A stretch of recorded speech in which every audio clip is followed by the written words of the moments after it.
জয় জগন্নাথ। শুভ rice এখন দাঁড়িয়ে আছে পার্ক স্ট্রিট ব্রিগেড প্যারেড গ্রাউন্ডে 54তম কলকাতা ইসকনের রথযাত্রায়।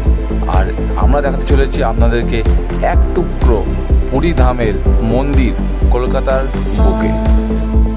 আপনারা দেখছেন কলকাতায় ইসকনের রথযাত্রার রথকে। আর যেটা আপনারা জানেন যে এবছর কিন্তু 53 বছর পর রথের কিন্তু চাকা পাল্টানো হয়েছে। এবছর ব্রিগেড প্যারেড গ্রাউন্ডে জগন্নাথ দেবের জন্য যে মন্দির তৈরি করা হয়েছে সেটা পুরী মন্দিরের আদলে তৈরি করা হয়েছে। তাই এই মন্দিরে আপনারা আসলে আপনারা একটা পুরী মন্দিরের একটা ফিল পেয়ে যাবেন। এখানে ইসকনে জগন্নাথ দেবের মহাপ্রসাদ বিলি করা হচ্ছে।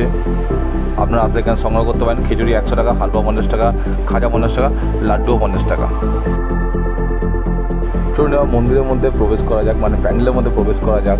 প্যান্ডেলটা কিন্তু দারুণ হয়েছে, ভেতরটা কিন্তু মানে বাইরের থেকেও বেশি সুন্দর হয়েছে। আর ভিতরের যে এই জায়গাটা অপূর্ব, অসাধারণ। এরপর এখানে একটা কালচার ডান্স অর্গানাইজ করা হবে, যেটা একটু পরে আপনারা দেখতে পাবেন। প্লিজ স্টে টিউন আর ডান্স দেখুন, তারপর জগন্নাথ দেবের দর্শন করুন।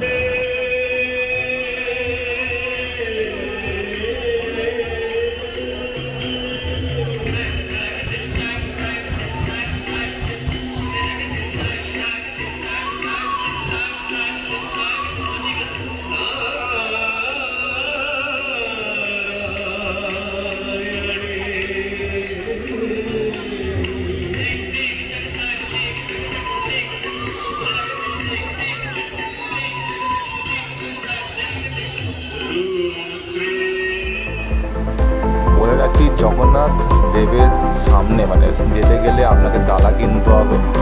আর ডালাটা